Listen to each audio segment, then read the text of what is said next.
డబ్బు, అనారోగ్యం, ఉద్యోగం, వ్యాపారం అప్పులతో బాధపడుతున్నారా? మీకోసమే manifesting miracles 11 days programme. Hello viewers, welcome back to our channel. Trading చాలా మందికి తెలుసు కదా, మరి అసలు ట్రేడింగ్ కెరియర్ ఎలా ఉంటుంది, డైలీ స్టాక్ మార్కెట్ ట్రేడింగ్ చేసే వాళ్ళు ఎలాంటివి సెలెక్ట్ చేసుకోవాలి, ఏమైనా సీక్రెట్స్ ఉంటాయా దాంట్లో, మరి ట్రేడింగ్ చేస్తే ఎర్నింగ్ ఎలా ఉంటుంది, మంచి రిటర్న్స్ రావాలంటే ఎలా ట్రేడ్ చేయాలి, అసలు టోటల్గా కెరియర్ ఎలా ఉంటుంది ట్రేడింగ్ చేస్తే. చాలా మందికి తెలుసు, ట్రేడింగ్ డైలీ చూస్తూనే ఉంటాము, బట్ కొన్ని టిప్స్ అయితే ఫాలో అవ్వాలి కదా. మరి ఈరోజు మనతో పాటు స్టూడియోలో ఉన్నారు, ఈ ట్రేడింగ్ సక్సెస్ ఎలా ఉంటుంది ఈ టిప్స్ చెప్పడానికి మనతో పాటు పవన్ కుమార్ గారు, MD of trading bros Telugu. మరి పవన్ గారితో మాట్లాడదాం. నమస్తే అండి. సో ట్రేడింగ్ కెరియర్ ఎలా ఉంటుంది అసలు, దీంట్లో డైలీ మనం చూసుకుంటే స్ట్రాటజీ లెవెల్స్ ఉంటాయి కదా, ఎలా సెలెక్ట్ చేసుకోవాలంటారు? సో యాక్చువల్లీ ట్రేడింగ్ కెరియర్ అనడానికి నేను ఒక ఎగ్జాంపుల్గా అనుకుంటాను మేడం. ఎందుకంటే సో ఇనీషియల్ స్టేజ్లో కాలేజ్ డేస్ కాడి నుంచి చాలామంది స్టాక్ మార్కెట్ ఫీల్డ్లో కానీ, లేకపోతే ఎడ్యుకేషన్ మీద ఇంట్రెస్ట్ లేని వాళ్ళు కానీ, లేకపోతే ఎడ్యుకేషన్ చేస్తానే నాకు ఒక సెకండ్ ఇన్కమ్ కావాలనుకుంటారు కదా, లేకపోతే జాబ్ చేస్తా ఒక సెకండ్ ఇన్కమ్ కావాలనుకుంటారు. సో ఇలాంటి people most of the people ఉంటారు ఇంట్రెస్ట్గా ఇన్కమ్ ఎర్న్ చేయడానికి, ట్రేడింగ్ అని కాదు. సో ఆ టైంలో నాకు తెలిసి ద బెస్ట్ థింగ్ ఏంటంటే స్టాక్ మార్కెటే. సో ఆ స్టాక్ మార్కెట్ని కెరీర్గా చూస్ చేసుకోవడంలో ఎటువంటి ప్రాబ్లం కూడా లేదు. సో నేను కూడా అలాగే చూస్ చేసుకున్నాను. సో అప్పటి నుంచి లాస్ట్ 6 years నుంచి కూడా మనం కంటిన్యూ అవుతున్నాం. సో అదేవిధంగా మార్కెట్లో చూస్ చేసుకుందాం అనుకున్న వాళ్ళు మాత్రం ఫస్ట్ మెయిన్ థింగ్ ఏంటంటే మేడం, ఎక్కువ మంది లాస్ అవుతున్నారు మార్కెట్లో. అది మన వాళ్ళకి చూసే వాళ్ళకి కూడా తెలుసు. అందరూ కూడా ఎర్నింగ్స్ గురించి మాట్లాడతారు కానీ లాసెస్ గురించి ఎవరో మాట్లాడరు, ఎందుకంటే నెగిటివ్ అయిపోతాం. కానీ మనం మాట్లాడుకుందాం. సో లాసెస్ కూడా ఉంటాయి. మోర్ దెన్ FNO ట్రేడింగ్ అంటారు, ఫ్యూచర్ అండ్ ఆప్షన్స్ అంటారు వాటిని. సో వీటిలో future and options like equity and అదేవిధంగా మ్యూచువల్ ఫండ్స్, స్వింగ్ ట్రేడింగ్, ఇలా డిఫరెంట్ కైండ్ ఆఫ్ సెగ్మెంట్స్ ఉన్నాయి. ఇదో క్రికెట్ అనుకున్నారు అనుకోండి, బౌలింగ్ వేసే వాళ్ళు ఉంటారు, బ్యాటింగ్ వేసే వాళ్ళు ఉంటారు, వికెట్ కీపర్ ఉంటారు, ఎంపైర్ కూడా ఉంటారు. సో మార్కెట్లోకి అందరూ స్టార్టింగ్లో నాలాంటి వాళ్ళు వచ్చిన వాళ్ళు అందరూ కూడా FNOలోకి వచ్చేస్తున్నారు. ఫస్ట్ మనం పిచ్ తెలుసుకోవాలి, గ్రౌండ్ తెలుసుకోవాలి. మొత్తం గ్రౌండ్ అంతా తెలుసుకున్నాం అనుకోండి, నేను FNO ట్రేడరా, నేను బ్యాట్స్మెన్, నేను బౌలర్ అన్నది తర్వాత అర్థమవుతుంది అనమాట. సో ఫస్ట్ FNO చూస్ చేసుకున్నారనుకోండి, మీరు డైరెక్ట్లీ ఫిక్స్ అయిపోండి. దీంట్లో 80% ఆఫ్ ద లూజ్ అయ్యే వాళ్ళు ఉంటారు మనీని. సో ఆ 80% లూజ్ అయ్యేవారు ఎవరో కూడా నేను చెప్తాను, నేర్చుకోలేని వాళ్ళు. నేర్చుకున్న వాళ్ళు ఆ 20%లో ఉంటారు సక్సెస్ రేషియోలో.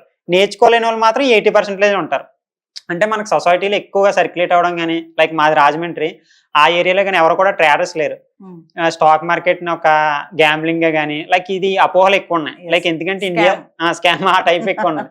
ఎందుకంటే అదర్ కంట్రీస్ లో మేడం, మీరు US లో కానీ లేకపోతే ఇలా అదర్ కంట్రీస్ లో చూసుకున్నారనుకోండి, మోర్ దెన్ స్టాక్ మార్కెట్ లో ఉండే వాళ్ళు 40% అబవ్ ఉన్నారు. మనం ఇక్కడ ల్యాండ్స్ ఎలా కొంటామో వాళ్ళు అలా షేర్స్ కొంటారు. బట్ ఇండియాలో మాత్రం 4% ఉన్నారు. ఎందుకు? మన వాళ్ళు ఎక్కువ రూమర్స్ స్ప్రెడ్ చేస్తారు కదా, రూమర్స్ కానీ ఇవి నెగిటివిటీ ఎక్కువ ఫాస్ట్ గా వెళ్తారు. సో పాజిటివిటీ కంటే లాస్ అయిన వాళ్ళు బాగా స్ప్రెడ్ చేస్తున్నారు. ఎందుకంటే ఇప్పుడు నా ఫ్రెండ్స్ ఉన్నారు చాలా మంది. సో నాతో పాటు ట్రేడింగ్ ని స్టార్ట్ చేసిన వాళ్ళు ఉన్నారు. వాళ్ళు నేను ఒకేసారి స్టార్ట్ అయ్యాను. బట్ వాళ్ళు ఏం చేశారు, నేర్చుకోకుండా వాళ్ళ పేరెంట్స్ దగ్గర 20,000 అలా తెచ్చుకుని మార్కెట్లోకి వచ్చి మనీ పోగొట్టేసుకున్నారు. ఓకేనా? నాకు ఇవ్వడానికి మా పేరెంట్స్ దగ్గర, లైక్ మా డాడీ RMP డాక్టర్ అనమాట. సో వాళ్ళని అడగడం ఇష్టం లేక నేను వర్క్కి వెళ్ళాను, ఒక హోటల్లో పనిచేశాను అనమాట. సో అప్పుడు వర్క్ చేసేటప్పుడు ఆ గ్యాప్ ఉంది చూసారా, ఈ మనీ సెట్ చేసుకోవడానికి నేను ట్రేడింగ్లోకి రావడానికి మధ్యన గ్యాప్ ఉంది చూసారా, ఆ గ్యాప్లో నేను స్టాక్ మార్కెట్ నేర్చుకున్నాను. ఓకేనా? నేర్చుకున్నాను. వాళ్ళు నేర్చుకోకుండా దిగారు. సో ఆ 20,000 వెంటనే పోయింది. సో ఆ ఏజ్లో డిగ్రీ కాలేజీలో 20,000 అంటే ఎక్కువే నాకు తెలిసి. సో మాకు కూడా ఎక్కువే అది ఇప్పుడు. సో నేను కూడా వచ్చాను అప్పుడు మార్కెట్లోకి. నేను 10,000తో పట్టుకుని వచ్చాను మేడం మార్కెట్లోకి. యాక్చువల్లీ స్టార్టింగ్ వచ్చిన తర్వాత ఫస్ట్ రోజు ట్రేడ్ చేశాను, ఫస్ట్ ట్రేడ్ తీసాను. సో నాకు మనీ వచ్చాయి అనుకుంటున్నారా, పోయాయి అనుకుంటున్నారా? మీరు చెప్పేదాన్ని బట్టి చూస్తే వచ్చాయని అనుకోవాలి. కాదు మేడం, యాక్చువల్లీ సింగిల్ డేలో సింగిల్ ట్రేడ్లో నా 10,000 కూడా పోయాయి. ఎందుకంటే నేను థియరిటికల్ గా నేర్చుకున్నాను కానీ ప్రాక్టికల్ గా నాకు నాలెడ్జ్ లేదు. సో నాకు బౌండరీ ఏదో తెలియదు, 6 ఏదో తెలియదు, వికెట్ పడుతుందని తెలియదు, వికెట్ తగిలితే అవుట్ అని తెలియదు. అలాగా అక్కడ డికే అన్న ఆప్షన్ ఉంటుంది, ఆప్షన్ చైన్ ఉంటుంది, లైక్ ఇలా ఎక్స్ట్రా కన్ఫర్మేషన్ ఉండడం వల్ల ఇవేమి తెలుసుకోవడం వల్ల లాస్ అవుతుంటారు అనమాట. 100% కూడా కెరీర్ గా చూస్ చేసుకునే వాళ్ళు ఒక సబ్జెక్ట్ కింద నేర్చుకుని మార్కెట్లో దిగితే సక్సెస్ఫుల్ గా ఉంటారు. సబ్జెక్ట్ కింద నేర్చుకోకుండా ఎవరైతే వస్తున్నారో 100% కాదు 200% కూడా లాస్లోకి వెళ్ళిపోతారు. సో నా పాయింట్ ఆఫ్ వ్యూ అయితే ట్రేడింగ్ కింద చూస్ చేసుకునే వాళ్ళకి అలర్ట్ గా ఉండండి. మీరు ఎలా అయితే జాబ్ చేసి మంత్కో 20,000 సంపాదిస్తున్నారో అదే విధంగా దీన్ని కూడా చూడండి. బట్ ఇది జాబ్ కాదు, బిజినెస్. ఒకసారి వస్తుంది, ఒకసారి పోతుంది. But it's all about management skills, risk management. అంటే నేను అందరికి కూడా నా టీంలో వాళ్ళకి చెప్తుంటాను, మా దగ్గర నేర్చుకున్న వాళ్ళకి వచ్చినప్పుడు ఎక్కువ రావాలి, పోయినప్పుడు తక్కువ పోవాలి. అలాంటప్పుడు మన రిస్క్ రివార్డ్ రేషియోలో 10 ట్రేడ్స్లో 4 ట్రేడ్స్ విన్ అయినా సరే మనం విన్నింగ్ రేషియోలోనే ఉంటాం.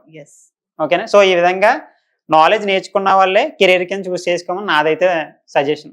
సో పవన్ గారు, మరి మీరు ఎన్ని ఇయర్స్ నుంచి ట్రేడింగ్ లో ఉన్నారు? మీరు ఇప్పుడు ఎంత ఎర్న్ చేస్తున్నారు అంటే ఏం చెప్తారు? నా ఎర్నింగ్స్ మేడం, ఎర్నింగ్స్ గురించి మాట్లాడుకుందాం మేడం. దీని గురించి ఒక కాంట్రవర్సీ టాపిక్ కూడా మాట్లాడదాం అనుకుంటున్నాను నేను. లైక్ రీసెంట్ గా మన వాళ్ళు చూసేవాళ్ళు వాడిదేముంది లేదన్నా చెప్తాడు, ఇప్పుడు ఎంత సంపాదించాడు అంటాడు, అంత సంపాదించాడు అంటాడు. అది అంతా పక్కన పెడితే మనం ఏ విధంగా ట్రేడ్ చేస్తున్నాం అన్నది మన లైవ్స్ లో తెలుస్తుంటది, మన ఛానల్లో కూడా ఉంటది. అది సెకండరీ. బిఫోర్ దట్ మనం ఎవరి ప్రాఫిట్ ని లాసెస్ ని కూడా పట్టించుకోకూడదు మేడం, ఫస్ట్ థింగ్. ఎందుకంటే ట్రేడింగ్ అన్నది పర్సనల్లీ ఇండివిజువల్. ఇక్కడ లైక్ కోచ్ అయితే ఒకడే, ఒక్కొక్కరు ఒకలా ఆడతారు. ట్రేడింగ్ కూడా నా దృష్టిలో అయితే అదే. నా ఏజ్ వాళ్ళకి బాగా అర్థమవుతుంది అది, నేను అలా క్రికెట్ ఎగ్జాంపుల్ తీసుకున్నాను కాబట్టి. సో ఫస్ట్ ఏం చేయాలంటే ఈ విధంగా ఇన్కమ్ ఎర్న్ చేద్దాం అనుకున్న వాళ్ళు ఎక్కువగా ఏమి ఎక్స్పెక్ట్ చేయొద్దు. మంత్లీ ఇన్కమ్స్ ఏదైతే మీరు జాబ్స్లో ఎర్న్ చేస్తారో అలాగే చేయండి. లైక్ నాదైతే నేను ఎలా చేస్తానంటే, నా ఫ్రెండ్స్ ఇప్పుడు మంత్కి 20,000 అలా ఎర్న్ చేస్తున్నారు డిగ్రీ అయిన తర్వాత జాబ్స్ కూడా తక్కువ అందరికి కూడా తెలుసు. 20,000 మించి కూడా ఎక్కడ కూడా రావు, 20-30 అంతే ఆల్మోస్ట్. సో ఆ రకంగా చూసుకుంటే నేను వాళ్ళకన్నా ఎక్కువ ఎర్న్ చేస్తున్నాను, సో డబుల్ ఎర్న్ చేస్తున్నాను. సో నేను దానికి హ్యాపీ అనమాట. లైక్ ఒక మిడిల్ క్లాస్ అబ్బాయి లైక్ ఊర్లో కూర్చొని ఒక 1 lakh దాకా ఎర్న్ చేస్తున్నాడంటే చాలా ఎక్కువే నా దృష్టిలో అయితే. సో నేను హ్యాపీ విత్ మై ఇన్కమ్స్ అనమాట. సో మీరు చెప్పారు కొంతమంది ఇప్పుడు చదువుకొని కూడా ఖాళీకి చాలా మంది ఉంటున్నారు, ఇంటర్మీడియట్ గా డిగ్రీ చేసిన వాళ్ళు. అలాంటి వాళ్ళు ట్రేడింగ్ లోకి రావాలి అంటే ఖచ్చితంగా మీరేమంటే ట్రైనింగ్ తీసుకునే దిగాలి అంటున్నారు. ట్రైనింగ్ తీసుకోవాలి అంటే కోర్సెస్ తీసుకోమనడం కూడా నా ఉద్దేశం కాదు మేడం. లైక్ యూట్యూబ్ లో చాలా ఫ్రీ కంటెంట్ ఉంటుంది. బట్ ఇక్కడ ఎక్కువ ఏమవుతుందంటే మేడం, మార్కెట్ లో కాంట్రవర్సీ టాపిక్ ఏంటంటే అకౌంట్ హ్యాండ్లింగ్స్ అని చెప్పేసి మధ్యలో ఎక్కువ పెరుగుతుంది. అంటే మీరు ఫర్ ఎగ్జాంపుల్ మీరు ఉన్నారనుకోండి, మీరు ఏదన్నా డీమార్ట్ అకౌంట్ ఓపెన్ చేసుకున్నారనుకోండి, ఆ డీమార్ట్ అకౌంట్ కి మీ పర్సనల్ డీటెయిల్స్ అన్ని ఇస్తారు. ఏంటి? Phone number, pan card, Aadhaar card, అది రెగ్యులర్ థింగ్. ఇప్పుడు మీ నెంబర్స్ గట్రా ఇలా బయటకు వెళ్ళడం వల్ల వేరే వాళ్ళు కాల్ చేసి ఓకేనా, సో మీ అమౌంట్ నాకు ఇవ్వండి, నేను అకౌంట్ హ్యాండ్లింగ్ చేస్తాను, అంటే మీ మనీ నేను ట్రేడ్ చేస్తానని చెప్పేసి అడుగుతారు. వాళ్ళకేంటి అప్పుడు ఏం చెప్తారు వాళ్ళు?